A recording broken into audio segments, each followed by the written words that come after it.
Show, let me tell you. Hello, Yeah. folks. Welcome to another edition of Social Media News Live. So excited. I got my pal Chris Stone here today.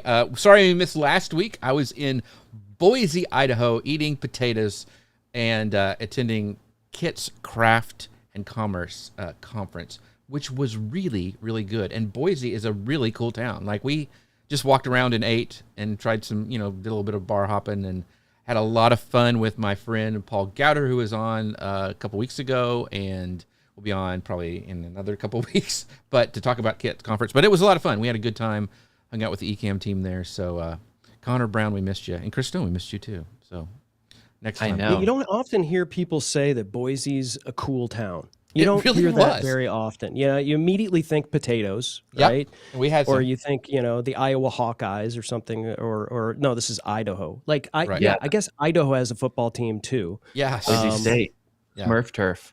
Go Broncos. Okay, Go Broncos. right. But yeah, Look, Connor, you Idaho would have loved it. It supporters. was all up your alley. I know. It was amazing. I definitely want to go next year, not only to experience Boise, but to experience the conference. A quick Idaho story. Family, we were out in Yellowstone a couple years ago. Yellowstone, mainly in Wyoming and Montana, a little teeny bit is in Idaho. We were driving from one corner of the park to the other. There's two ways we could have gone, and I said, why don't we go this way? Because it goes through Idaho, and then and we your can parents say we've listened been to to you. Idaho, Okay. and we just check it off. We don't need to Check go the anymore. box. But now it sounds like I'll be going. It again, was maybe next really cool. Like, I could look down the street and see the Capitol. The hotel was right across from the venue. We walked everywhere. Didn't have to Uber except for the airport. Amazing. It was a lot of fun. And I tell you, I got to see Pat Flynn speak and a bunch of other great people. So it was really, really cool. So I'm planning on going back next year. We've got our friends showing up already. We have got the amazing Gary Stockton saying, good morning, you beautiful people. He must be on the wrong show. It's okay, Gary. But we're here instead. Happy Friday, Gary, to you as well. Thank you for stopping by. We're going to get started because I have the amazing Chris Stone, and we're going to be talking about like his bread and butter, which is 6 secrets to video production. And we're going to be talking about that today. But I'm going to hit go on the podcast machine. Connor, are you ready, my friend? Let's do it. All right, here we go. Hello, folks. Welcome to Social Media News Live. I'm Jeff C., and you're not. And I'm Connor Brown, and this is the show that keeps you up to date on what's happening in the world of social media and more. You ever felt like you're constantly creating content but not seeing the traction you hope for? Maybe you're wondering how some creators seem to do one recording and suddenly have a dozen assets working for them. If that sounds familiar, well, you're going to want to catch this episode because we're joined by someone who knows exactly how to make your video content go the extra mile. Chris Stone has helped entrepreneurs, speakers, and thought leaders stop treating their content like a one-time event and start building systems that work around the clock. So in this episode, he's going to be breaking down his 6 secrets to smart, efficient video production. So sit back, clear your schedule, clear your mind, and get ready for this week's episode of Social Media News Live. Chris, my friend, how are you doing today? Jeff, if I were any better, I would be in Boise, Idaho. Thank you for having me on the show. That's right. Can't wait to get into it. I think I've got 6 secrets. I'll have to, We'll have and to so count. for those of you, Gary and Terry Brock, Gina Carr, Martin, James Hicks, who's here for the snacks. If I miss a secret, y'all better keep me on point, right? Because That's I right. can talk too much, And I can when never- I see the beautiful hair of Connor Brown, I just have to talk about it. It's hard to do math live, but I mean, yeah, we'll get the 6. Yeah, look at him. Look at his Look at this. golden locks. Yes. Fabio. That Somebody is call me amazing. Fabio this Yeah. week, I swear. I don't think that's I mean- I think you heard wrong, but go ahead, Connor. Listen, forget about my hair. The focus of today's show is about Chris Stone. If you don't know who Chris Stone is, you should, because Chris brings 25 plus years of experience from Sony Music to the world of content creation. As the founder of Cast Ahead, he's helped entrepreneurs and thought leaders stop treating their content like one and done performances and start building what he calls content machines that work while you sleep. We're always so excited to have him on the show. Welcome back, Chris. Thank you, Connor. This is truly an honor, and I mean that. Jeff, this is the best show on the interwebs. I'd be here in the chat with Davidson's All Natural Jim, or can I just call him Dang or her Dang, because that's the acronym. Right. I would be here in the chat hanging out with these folks and just absorbing all the knowledge that you guys bring every week. So it is an honor. Thank you again. Yeah, this is going to be a lot of fun. But I want to give a shout out to our folks over at Ecamm. You can find out more about them at ecamm.com/Jeff. That's right, ecamm.com/Jeff. And by the way, they have actually got their Creator Camp is open for everybody, but they only have like 20 tickets left. So if you want to go, make sure you go over to Ecamm and sign up to camp, because I'm going to be there speaking. A lot of my friends are going to be there. It's so much fun. This is their 3rd year. And tickets go fast. So if you want to do that, I think it's at camp.ecamm.com, I think it is. But just go to Ecamm. You'll see it on the thing. So really appreciate them sponsoring the show. But we're going to get into the 6 secrets of video today. So, Chris, we're going to just kick it off right at the beginning, because you actually spent 2 decades at Sony, and you said you squeezed every ounce of value from every single recording. So what's a core lesson from the music business that kind of helped radically reshape how you approach video now today? Yeah, I would say this is that one thing that I learned when I was at Sony, and for those of you who are music fans, you know this as well. We wouldn't release a track from whomever and just kind of put it out there and be done. We squeezed every alternate mix. Ringtones, remember those? Oh yeah. Put it on an album, stick it on an EP, license it for this, do everything possible for that one track. Yet, as content creators, we decide to just do a hour-long live video and then just and hope and pray that the algorithm gods will somehow serve it up to what we think our audience wants. And it just drove me insane that I would be working with clients and they're like, hey, okay, we're done. And the live video is sitting there, and the audio podcast, maybe you create an audio podcast as well. But there wasn't this thinking beforehand that before you repurpose, you must have a purpose. And that purpose is to reach as many people as possible that you want to reach, your key audience. And if you think that they're only in one lane and watching your video on YouTube that's 1 hour long, right? And that's it, you're wrong. Those same people are on Instagram, they're on TikTok, they're maybe on Snapchat, they're doing all these things. So your key audience can be found. You just have to put content that's appropriate to drive them to where you want to drive them. And so it's like, we would do this all the time in the music business. It's like, okay, we're going to create a radio edit. We're going to do the Connor Brown Chex mix of this Candlebox song. And, so all of these, different fans can maybe now be turned on to this particular artist. It's treating your content as not one and done. It's treating your content as, how can I create this stuff before I even turn on the camera, before I even, turn on the microphone, do all of this stuff, how can I create content that will be evergreen, that will last forever, that will, lasts longer than, you're alive, right? Right. So you're not talking about the change that Descript made last week. Actually, creating the content that's going to last longer than we will. I think that's such a good perspective too. Like the with the music and all that, I never thought about that, but other huge companies have been doing that for forever, and it's still doing it, right? It's the deluxe album versus the regular album, just a little bit more because they want a little bit more, or the single because that's the only thing they wanted. Your secret number 1 says that repurposing starts before the camera rolls. So Chris, how do you approach that with your clients? Like, how do you help them get a clear, strategy in place before they even hit go, so that they have these pieces? Because I would assume a lot of people are coming to you and they're just nervous about recording in general. So now do they have to think through like, oh, this would be a good soundbite as they're recording the big thing? Or is it about setting up structure in place before they hit record that will help purpose? I think a lot of times keynote speakers, I see that Terry Brock is here in the chat, who's a fantastic keynote speaker as well. They do these audio sort of interrupts already, these pattern interrupts, right? A lot of times when people talk about pattern interrupts, they think visuals, right? Jeff, you're putting lower thirds here on the video, like, wow, that was magic. See how that happened? I just did this and it showed up, right? Pattern interrupt. We think visuals all of the time.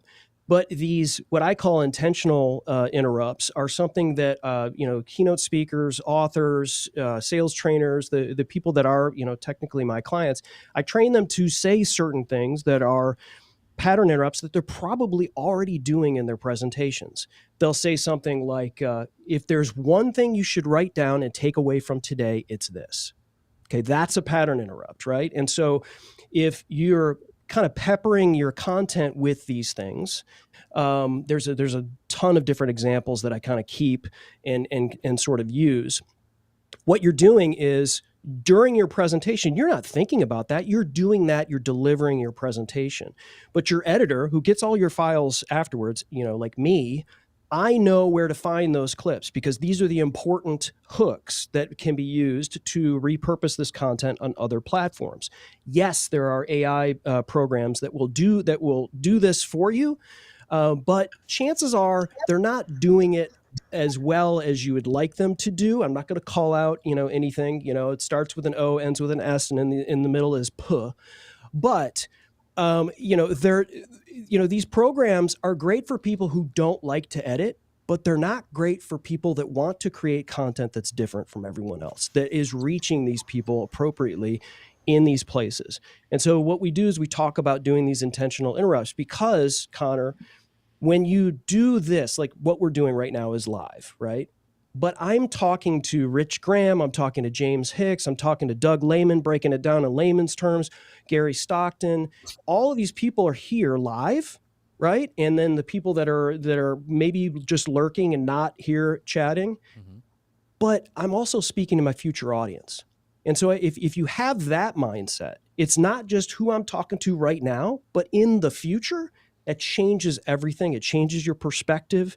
It changes, like, okay, yeah, if a mistake happens, it's going to happen. But can I say something that's so important that 5 years from now, it still resonates with people? Yeah. And I think that's really the mindset.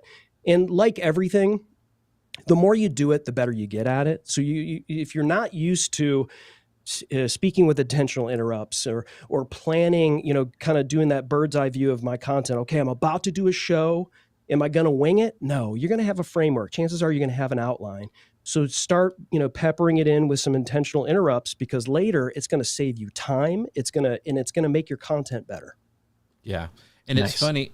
I'm so Abby's doing my daughter Abby is working for him now, and she's doing starting to do a lot of editing.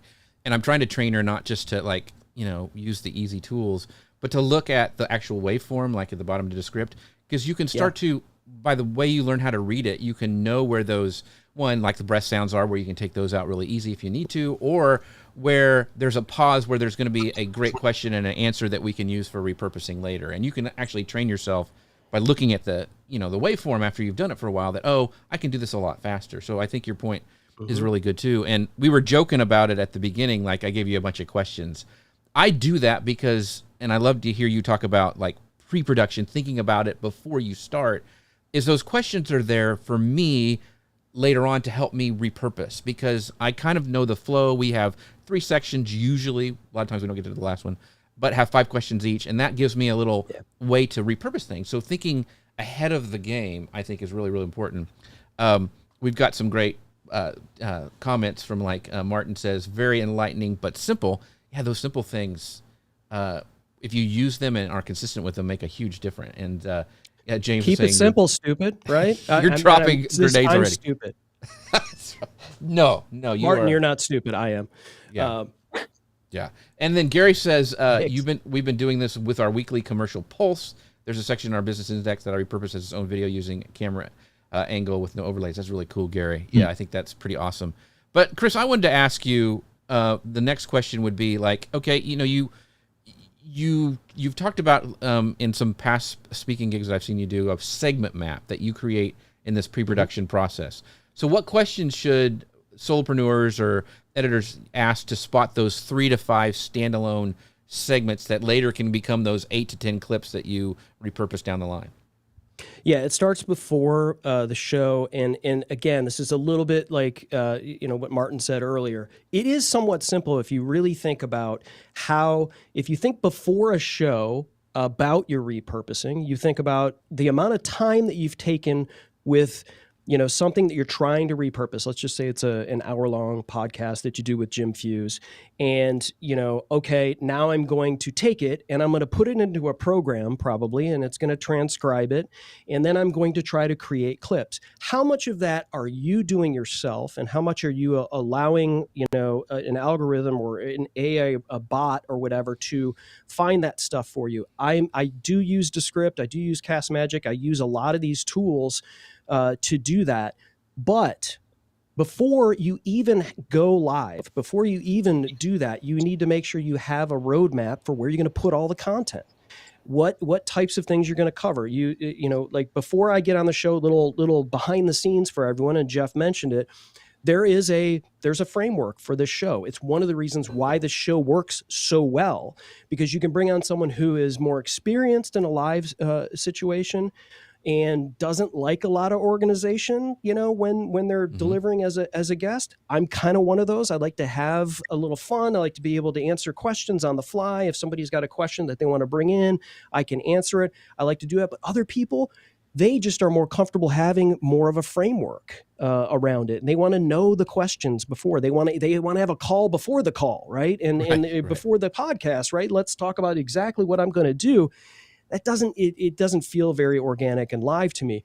But when you do a segment map, you have an idea. I can't jump too far off the rails here, right? I need to deliver these 5 things today. That's important that my audience hear these, 5 or 6 things that I'm going to talk about. And so it keeps your mind on the rails, because, I'm already off the rails. As you can tell, I can go into a million different directions. We're not going to get to like 6 different questions that are on this thing, unless Jeff tells me to shut up at some point. No, you're good. But it's really about creating that framework, which does include making sure you have consistent file naming. How many hours, Jeff, have we spent looking for something because a client says, hey, this show I did in 2022 with Aaron's Acres, Right. Can you pull a clip that, where she talked about this, and this, and this? And I'm like, I think so. And it takes you 2 hours to find it, to edit it, to clip. But if you organize yourself on the front end, that takes minutes.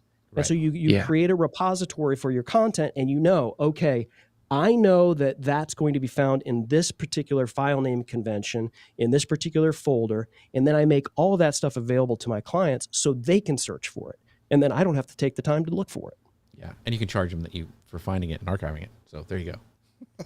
Yeah, maybe. Wow. Maybe a little bit. Next level thinking there. Yeah. I definitely want to talk about that, how you structure things in a second, but I do want to get to this real quick, because I think Catherine brings up an interesting point, and it kind of goes into a question that I had. She says, I like to think everything I say will resonate in 5 years.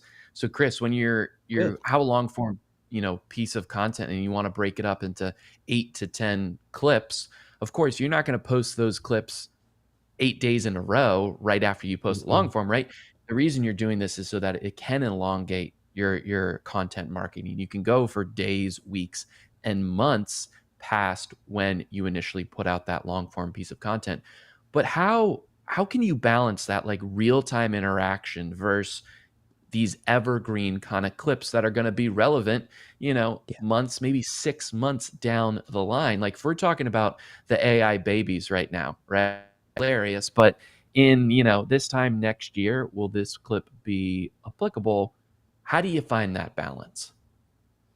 Yeah, a lot of it has to do with your word usage. So on this show, it's called Social Media News Live or Creator News Live, right? And so it's live, and you would think when you show up, you're going to get the news of the day. And here is, this is what happened with ChatGPT today. They just announced this, and this happened, and we got this press release in, breaking news, like stuff like that. I think too many times as solo creators, from small to mid-level, nobody kind of knows you yet. So you're not really trusted to deliver that stuff. And it sort of gives people content to listen to and to watch, but it has a very short lifespan.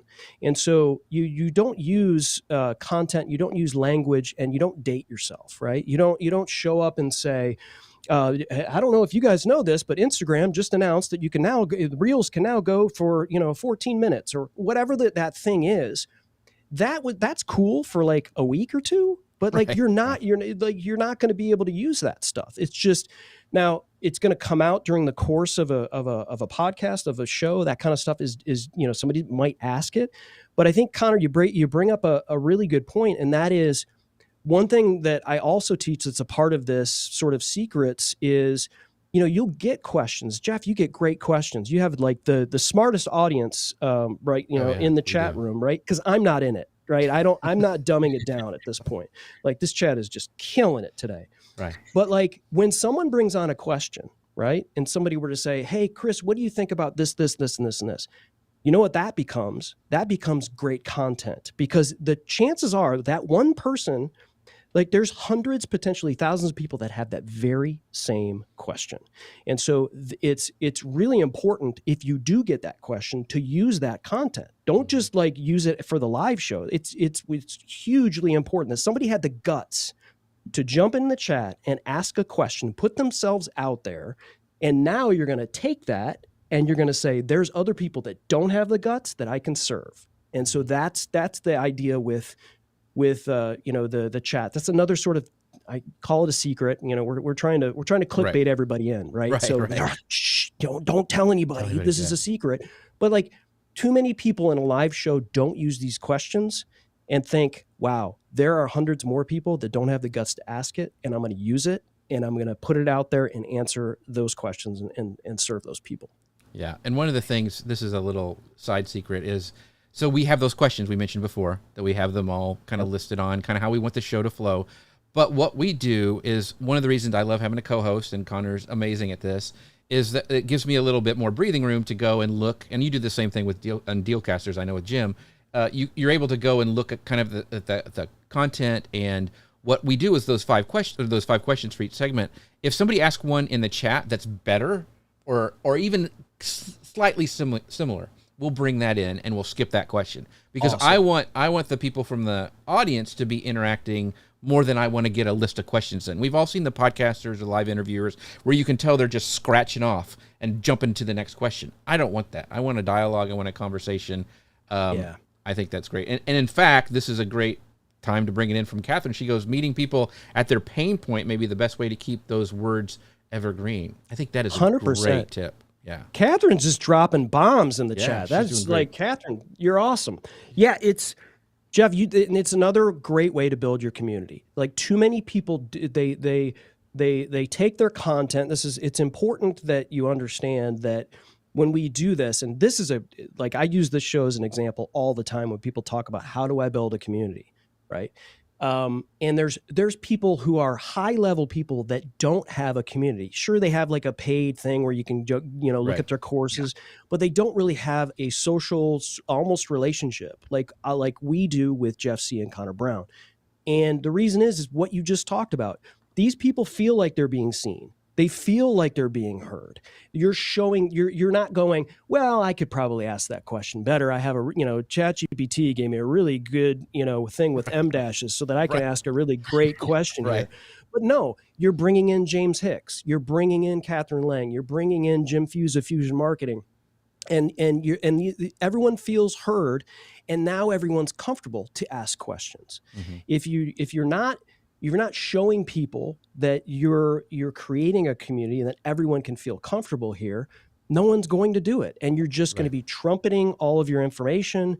And then you're hoping it's another great way to get feedback, right? And another great way to get help when somebody's frozen on screen. Like, Chris is frozen on screen, Jeff, take him off. That's right.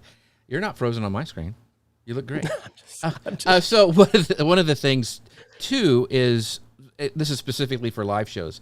And if you if you're consistent, you go live at the same time each week or whenever you want to do that at, and also that you become known for answering questions and bringing up comments on screen, then people will stick around for the entire show because they think that maybe their question will be answered. So it's having that expectation of your audience and letting them come in and interact with you, I think is really, really cool.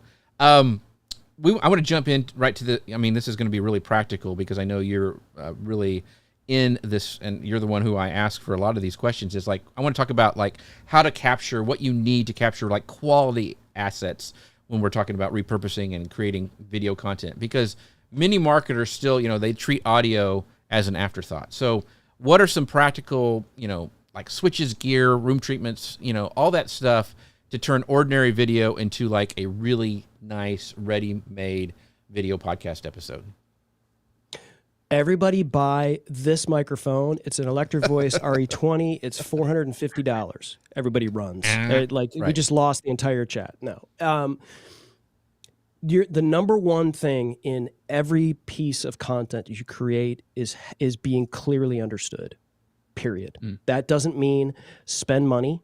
That doesn't mean show an expensive microphone. It doesn't mean any of that kind of stuff. It means someone has to hear me speak and be understood. Then you work on yourself. You work on delivering the content, right? Generally, you want to be in a small dead room, put some fluffy stuff around you, make sure you're not in some tall ceilings with bright walls. I mean, we're going to have computer screens in front of us, so glass is going to reflect your voice. And I think Jim and I talk about this. The funny thing is, Jeff, every time Jim and I go on Dealcasters and we were to go live, we're doing a product thing and we're talking about microphones, and every once in a while somebody will go, should I get this or should I get that? We have to talk about the room you're in, some sound treatment. That doesn't mean like, Google sound treatment, because you're going to see, again, money. Everyone's trying to send you like here's the wall treatment for this, and here's this. No, grab some fluffy stuff. Get into a room, right? Get a light in front of your face and not behind you. You want to get out of witness protection, right? Get your camera up so that it's eye level, like you see here, right? And all of this stuff doesn't cost anything. Like, you got lights in your house, you've got a phone, you can get it. Just make sure that you're in the frame properly. And as far as a microphone's concerned, I would suggest someone invest in a dynamic microphone. And that doesn't mean like a lot of money. There's some great affordable microphones. I'm sharing a sheet with everyone here that's viewing and watching, and a link to be able to download my entire tech stack, which includes software, includes all the hardware. That way I don't have to talk about all this stuff. But generally, like a Samson Q2U microphone is still $60, and I have 3 of them sitting over here, and I use them all the time. And I suggest them for lots of people. If you only have $60 to spend, that's it. If you've got $100, maybe, chances are you have a smartphone already. It's a camera. It's a great camera, and you get earbuds with it. Like, all of this just costs, you can get yourself going for the cost of an Xbox, which you probably already bought for your kid.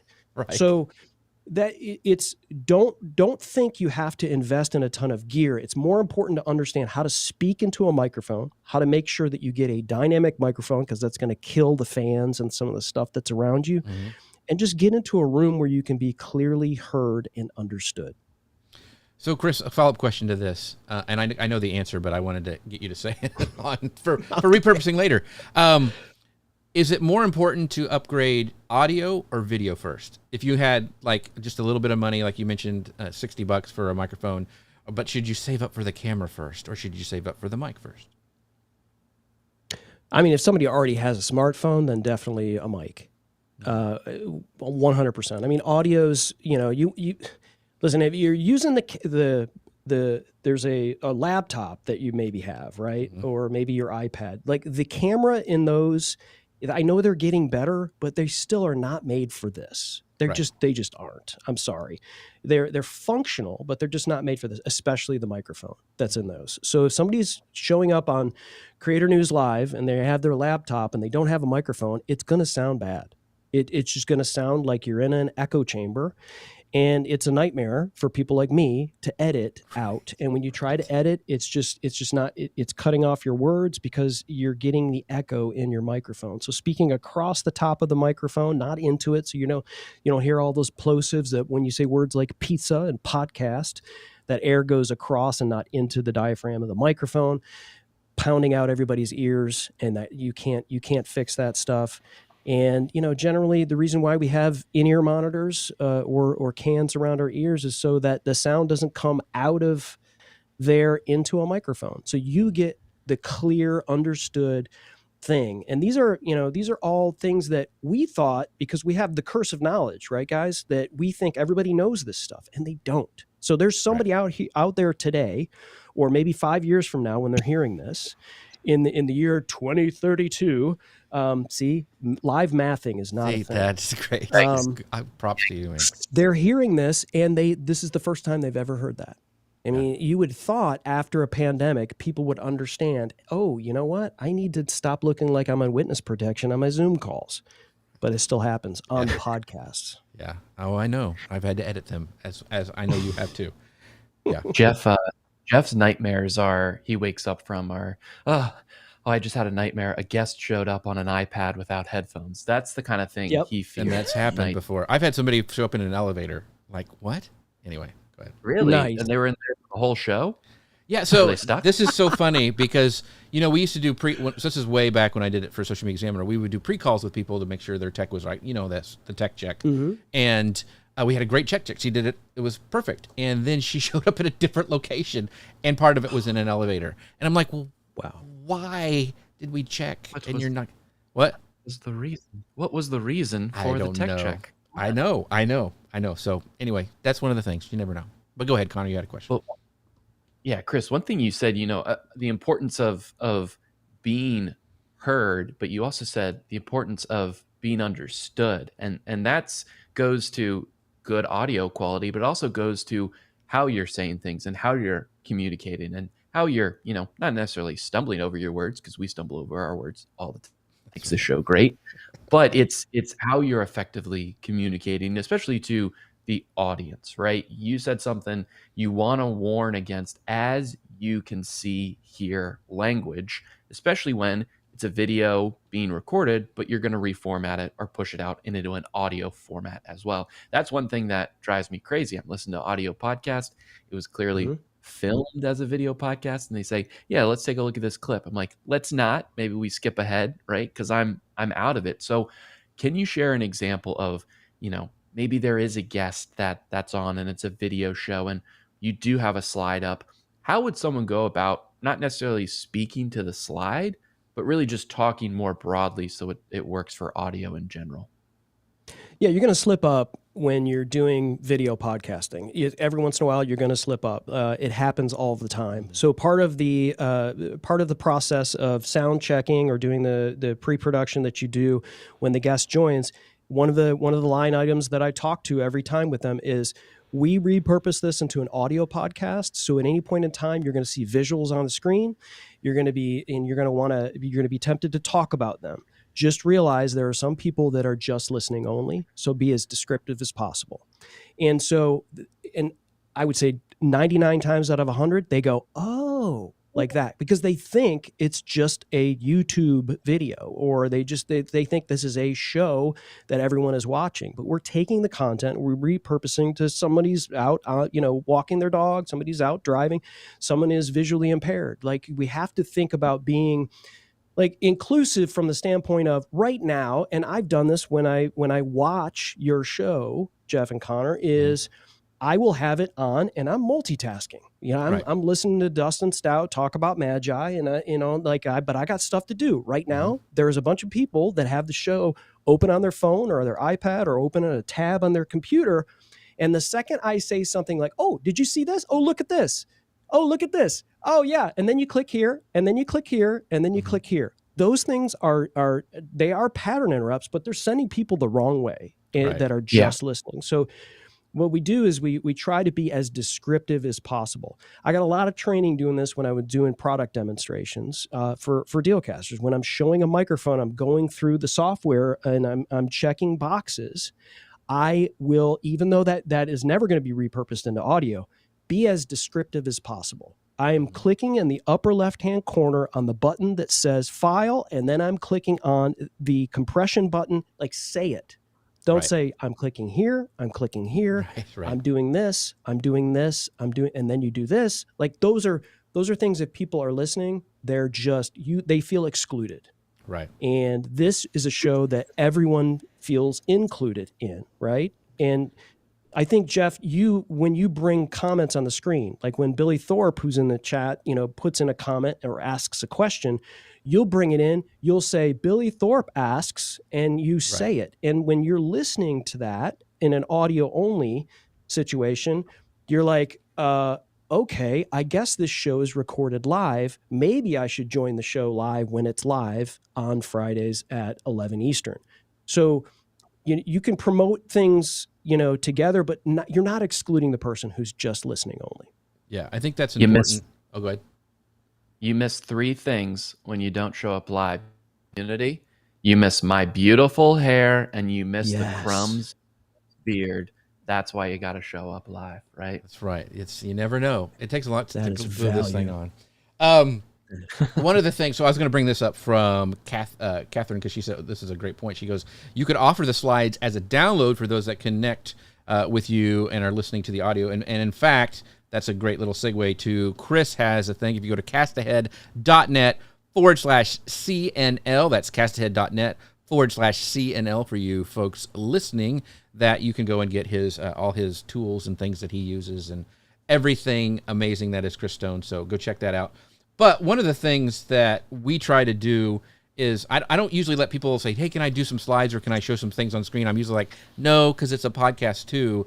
And a lot of it is host-led. Like if we do have something that somebody brings on screen, I'll usually say, okay, can you go back and talk about what you actually clicked on there, as you were using that clicked example. If you have to kind of guide people because they do forget and you're kind of in charge, so you have to kind of, steer the boat as it would. And Billy even said, he's had somebody that was on a moving boat using a phone for a live show. So never had that. Now it's going to happen. That sounds fun. Yeah, that would be interesting. Because he does a fishing show, I think. So he did. Yeah, that's how he kind of sense. Yeah, he was a big time, like he had a huge podcast and all sorts of things, which it's really, really cool. And then Stark Raving Entrepreneurs, Terry Brockhead says audio is the most important part of video. People can tolerate some wonky video to an extent, but if the audio is bad, they have a whole internet full of quality content to hear. Yeah, they'll just move on. That's a great point, Terry. Yeah, and if I could just double down on that, sure. This is the reason why we're doing this is because there is so much noise out there. And I'm Terry or Gina, who made that comment. It's important that we stand out, right? And I'm not talking clickbait here. I'm not talking, duck face on the thumbnail. I'm talking about quality content. Of course, you have to understand hooks and things like that. But we're doing this because there are so many options in the way of you. And it's not just stuff on YouTube. It's not just podcasts. We're talking streaming, movies. We're talking social media. We're talking all kinds of stuff that is in the way. And so you have to understand, like, the biggest purpose is whatever your mission is, whatever your course you're trying to sell, the book you're trying to sell, the podcast you're trying to get more subscribers to, like all of these things. Like, it's not just about SEO. It's not just about these things. You're trying to gain the trust of these people, and you have a few seconds sometimes on some of these clips. And, sure, things can go viral here and viral there, but do they really last? You can create a cartoon of yourself, right, cutting a glass hamburger and holding an action figure or whatever the new thing is. That's right. Cool. And you're going to get a bunch of, dopamine, and you're going to get but what kind of like long-lasting, long-quality content are you creating to get noticed? And so you've got to understand, like, there's noise in the way, and if you take the time to do these things and create quality content that stands apart, like, number one, you could sleep well at night, right? And number two, it's like, it's content that lives longer than you will. It's really creating a legacy. It's really creating the evergreen type of content and not chasing some viral thing that somebody else did that's a Xerox copy of a fax copy of a written napkin of the original. Right. And to be honest, I mean, if you look at my feed, we repurpose stuff all the time. Like, this thing will be chopped up a million different ways, and it will be in a queue, and it will continually go out. I have never had anybody gripe about that.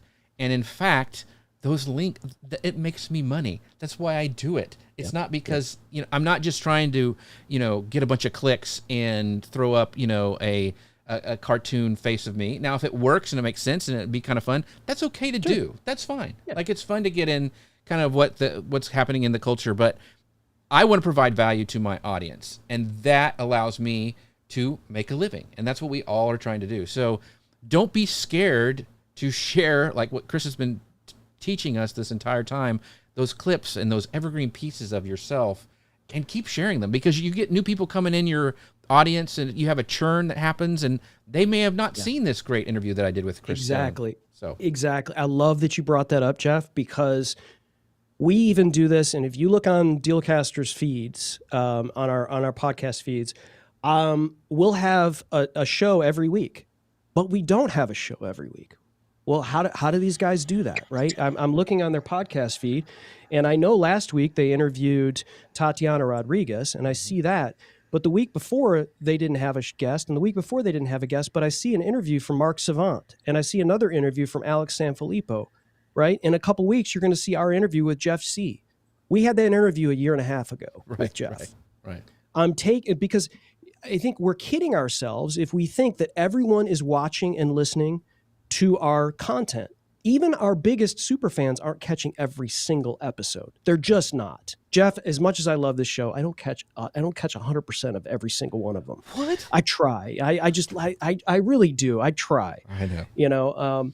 The Billy Thorpe one was awesome, by the way. And the James Hicks one was pretty good. But, so why not? Why not just, and so what you do is you go into your podcast feed, you're in control of your RSS feed, and you take it and put a shiny coat of paint on it, put a new thumbnail on it, change up the SEO on it, different title, feed it back into ChatGPT or Cast Magic or whatever you use. Take that and put a new shine on it, right? And make some new clips to promote it. If you are creating evergreen content, right, then you should have no problem putting that thing back out. Again, back to the music analogy, right? You're repurposing things. How many times have you bought your favorite album on a different configuration? Right. You're buying it on vinyl. You have the old cassette sitting in the back. You have, whatever. Oh, this one was remastered by Tom Lord Alge. I gotta be able to get that or whatever. Mm-hmm. So you can still do that. I mean, music is a little different than podcasts from that perspective, but no one is listening to every single podcast that you put out. It's just not happening. I mean, as much as I'm a fan of a lot of different podcasts, I'm not listening to every single one of them, and I'm consuming them different ways in different places. And so that's the concept, is to take that, repurpose it, put a shiny coat of paint on it, and put it out there. And if someone has, look, I'm putting out the James Hicks interview. I already heard this. Okay, cool. Move on. You didn't lose. Nobody gripes about it. No one was going to go, oh, what's he doing? They don't. They just move on. Yeah. So I think we overthink a lot of things. Go ahead, Connor. If we're using this strategy, of repurposing content, and it's a critical component of our content marketing strategy, what's the one thing everyone has been complaining about on social media, rightly so, for the last few years? Not enough people are seeing my clips. Not enough people are seeing my content, right? We know that that's true, so you shouldn't worry about reposting something you've already posted, because not everyone has seen it. So there's absolutely no harm in doing it, and it just makes perfect sense. But to that, point, Chris, what do you think if we're using these clips to kind of feed our social media feeds and put that content out there so that people can watch the full show later? What's a good balance of repurpose content versus, no, I'm just making this post right now just for this feed, just for this platform? Is there a healthy balance? Is there something that you do? I mean, like an answer to many questions, especially in the podcasting industry, it depends. Yeah. But I think mostly it depends on the platform that you're posting your content on. It's not everything works for every platform. And I think, I'm glad you brought this up, Connor, because I think a lot of people think when they post something and they don't get the views, right? They don't get that dopamine that they hope they got. Like you craft this great looking short, and oh man, and it has this and it's got the hook, and then I pulled in this and I pulled in that, and you look and it's like womp womp, 84 views, and you're like, what the heck? Like, it must suck. No, that's not it. Right? You're up against noise, like I talked about earlier. You're up against algorithms. You're up against all kinds of other stuff that's in the way. So maybe it doesn't work right now, like you're talking about. So you earmark that and you go, okay, that didn't work on Instagram for, at this moment, right? But, how does it work here on TikTok? How does it work here on YouTube as a short? How does it work here?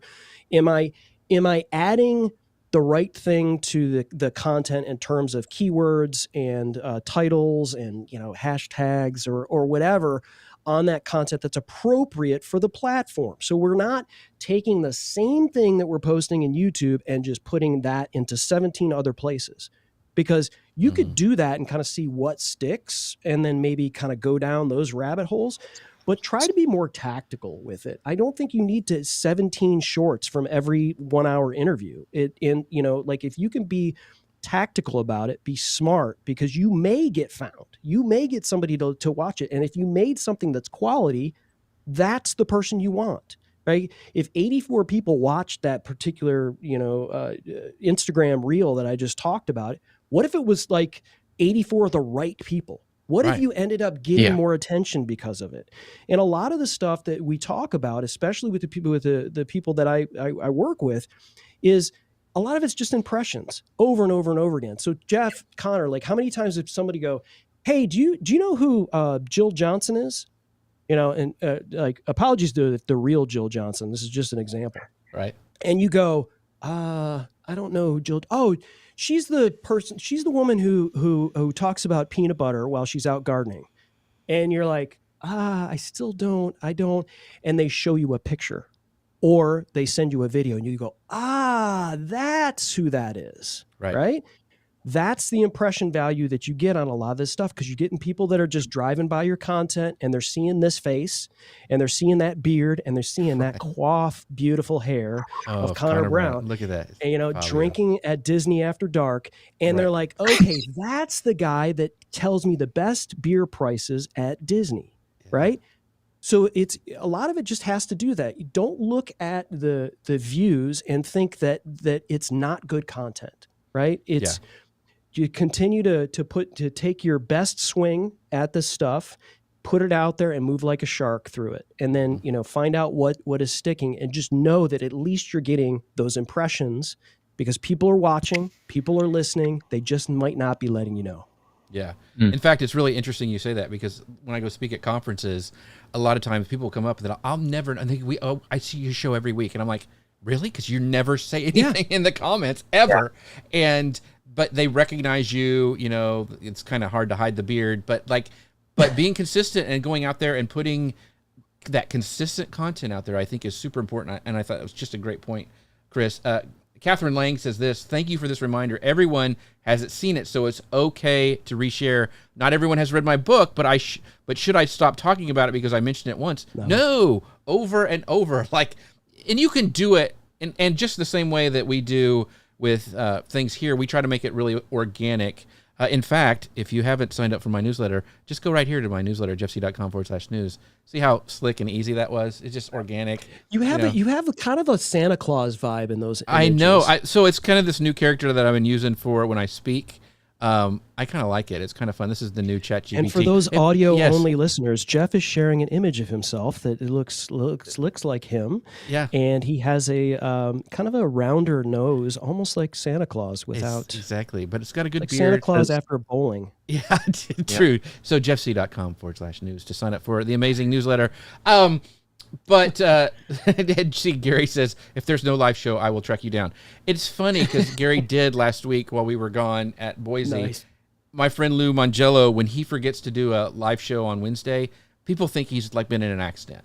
They live and die by that show. And so it's just kind of cool how that stuff happens. But anyway, back to our secrets. One of the things, Chris, I wanted to ask you, So let's say somebody's got a DSLR, they've got a decent microphone. What's the rookie mistake that you see people who are doing podcasts or video podcasts make when they're first starting out that you could like help them avoid? I think it's using language like we talked about earlier. It's using language assuming everybody's watching and not just listening, but also using, we talk about what everyone should be doing. There's also things that you shouldn't be doing. You shouldn't be saying things like, as we wrap up, right? So what happens when you say that? That's a pattern interrupt. And what that does is everyone, what do? They tune out, right? So there's things like that. Or don't start out a podcast interview. Okay, tell me about yourself. What's your origin story, right? We didn't do that here. You guys do a great job of introducing the show and telling everyone, here's what you're going to get, and then give it to them. So the biggest mistake I think that everyone makes is they see the greatest podcasts on the internet, whether it's Diary of a CEO or Joe Rogan or whatever, and they see these things. And sometimes they just start out and everybody's just kind of chilling, they're smoking cigars and talking about whatever. Right. And they think they can do that because that's what these successful podcasters do. Nobody knows you yet. Right. So you do a station identification. I learned this from Kirk Nugent. This is another success clue from our friend Kirk Nugent. Station identification. Tell everybody where they're going. Right. You get on a plane. This is, flight 777 to Akron. Whoops. I'm supposed to be going to Vegas. Get off the plane. Right. So let everybody know this is where we're going. And so they know, okay, I should be here. This is the place that I need to be. I need to hear the 6 secrets for video production that I should be doing for my podcast. And then you're telling these people who I am. So it kind of gives a validity of some, thing. Then I talk and if they don't like what they're hearing, they don't like my voice, which is okay, then they're out. But if they do like, and it's a station identification thing. So the first thing that people need to realize, and the mistake most people make, is they think everybody knows and likes them already. Right. And they just don't. Most people don't. So when they hit play, in your mind, you got to say, this is what you're getting, and then give it to them. Yeah. That's why I had Connor on, because I mean, everybody likes Connor and his long hair. That's why I bring him on. Oh, hair is fantastic. Wow. Yeah. I thought that was going to go into a joke about me, but thank you, Jeff. Yeah. I appreciate that. That's why you guys are so sweet. You're so sweet. Such a great pairing. This is a love fest. Yeah. All right. A friendly Friday. Take me out of the middle. So we've talked a little about this. I want to get into the organizational structure that Chris Stone has, which might be terrifying, but I doubt it is. You talked a bit about, file names. And I think it's one thing to record all this stuff, right? And have it ready. But if we can't find it when we're ready to post, or we can't find it when we want to repurpose something or push something out again, then it's all for naught, right? It doesn't matter what we planned ahead for. If we can't find it in the moment, it doesn't make any sense at all.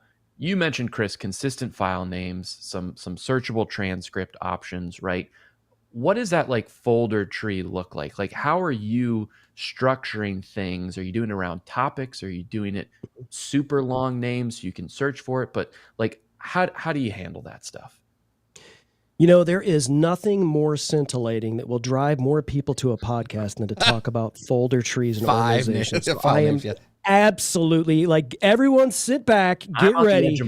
I'm going to take 25 minutes. No, I'm just kidding. So the reason why this is an important part of this whole strategic content extraction process is because I've spent way too many hours and lost way too many files and couldn't serve the clients that pay me to do this.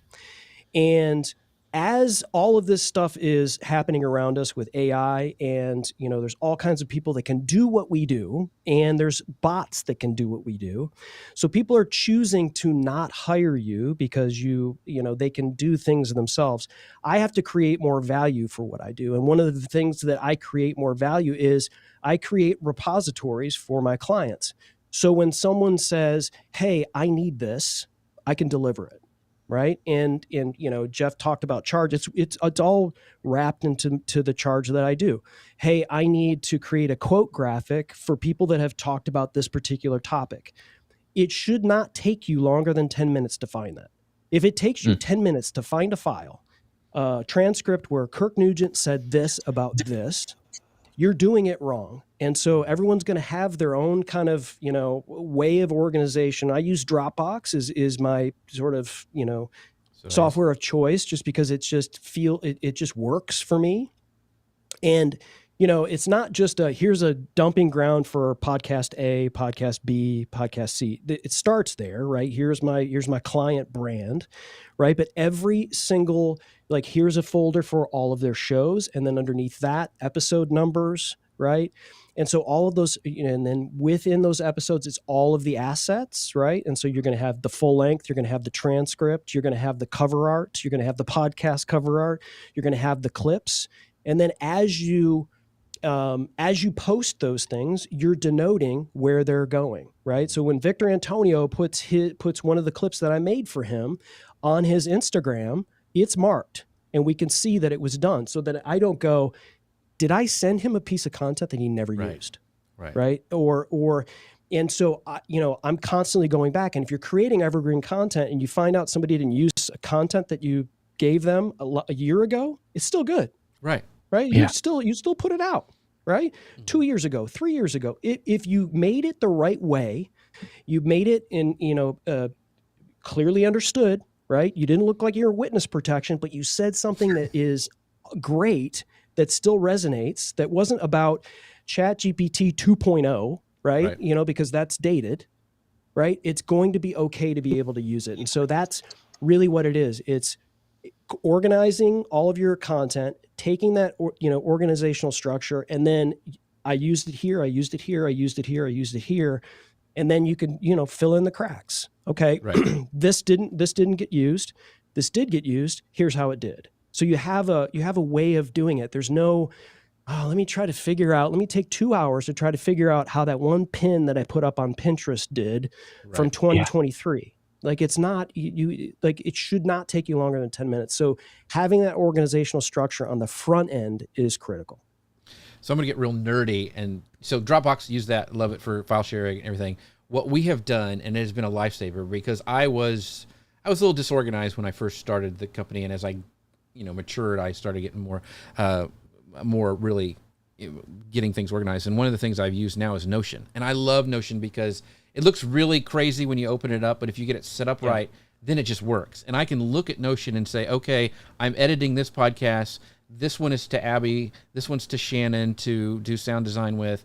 This is where it's been posted. This is the repurposing thing. And so I have to, when you start having a bunch of clients, and Chris, you know this because you do all the different things with all these different places, is you need to know where everything is on what stage and what has been used, or you're not going to be in business very long. And so that's right. For me, Notion has been the way to really track that and look at everything all at once and kind of manage everything. So there's some great templates out there. If you guys want anything, any ideas, just shoot me an email and I'll send you what I've been using, the templates that I have purchased. So anyway, and Gary goes, yeah, the struggle is real. Yeah, it's very true. It also creates more business for you to be able to upsell your client base, right? So, there are lots of times where you're like, we're creating all of this podcast content, and I'm creating all this content to be posted on social media, and that's all well and good.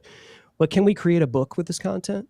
Can we create something that you could use as a guide in your stores for this, that, or the other by utilizing this content that we have? Get creative. If you had easy access to all of the content you ever spoke, you ever put out, what would you do with it? It's getting there, folks. I am creating apps in, I don't know if you guys have ever used Replit. So these are client repositories for every single piece of their content. So I can jump in there and go, pull me all the quotes that somebody's talked about fear on Dealcasters. And it will pull every single quote where the word fear was mentioned, the timestamp of the podcast episode. And so now all of a sudden this content that you forgot about because you recorded 4 years ago, you've got all of these quotes, and you're taking that content and you're driving people back to this evergreen content as well. So having that structure around it, don't think about this stuff just being done And if you're somebody that does this for other people or yourself, you can. And I'm frozen on the screen, which is you're amazing. back. You're back. You said what? Oh, okay. Say that last part again. Yeah. You're creating something valuable as well that you can upsell to other people. Whether it's a book, it's a lead magnet, it's all of these things that people are like, this is really cool. A course, like all of these things you can do by utilizing content you've already created. You just got to pull it off the shelf. You got to be able to find it. So organize yourself on the front end, or organize it now, so that you can do things like use AI agents to create applications for you that will design these things for you. I think that's awesome. The other thing is, and you mentioned it, Chris, is if you will know the content better than your client, and having this repository, it's just another upsell because they forget what they have, and you can say, oh no, you said this, and this. You've got all this stuff. We could make you an ebook out of it. Oh my gosh, you are so much more valuable to that client because they have totally forgot about what they said because they're relying on you for everything.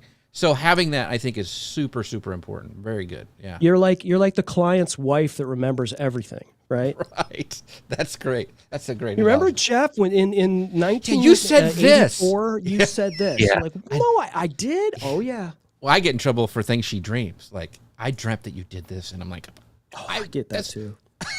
Anyway, we are at time, folks. This has been amazing. Gary made a great point. Make sure you guys go look. It's in the YouTube comments, but he talks about the importance of backups, like using NAS and drives. And like, I totally agree, Gary. Using drives and backing up stuff is so important. So many people forget about that.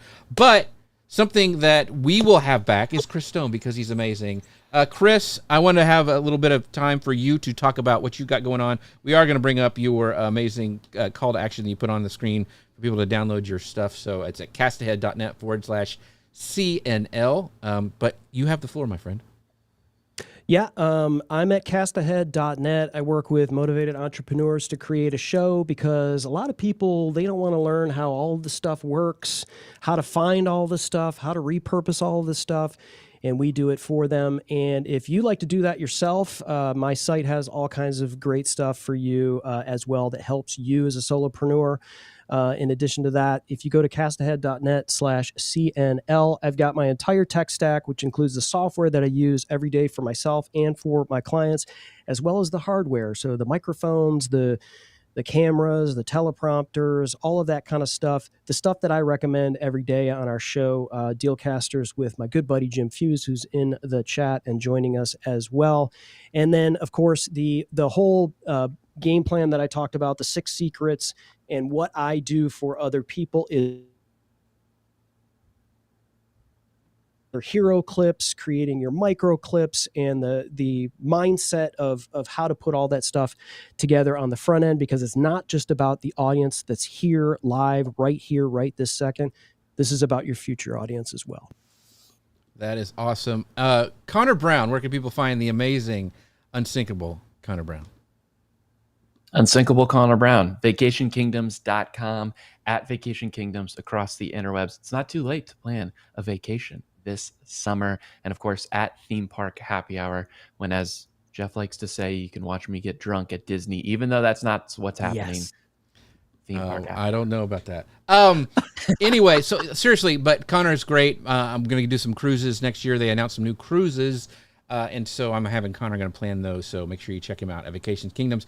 I would love for you guys to sign up for my newsletter, jeffc.com/news. We talk about great things over there, have a great community, and we also let you know what guests we have coming on the show. So jeffc.com/news. And always our amazing sponsors, Ecamm. You can find out more about them at ecamm.com/Jeff. You can save 15% by using code Jeff15 on your first purchase. And with that, thank you, Gary. Thank you, Terry Brock, Catherine, everybody who watched the show and had the amazing comments. We appreciate you. We wouldn't be able to do the show without you. And with that, we'll see you guys next time. Bye, everybody.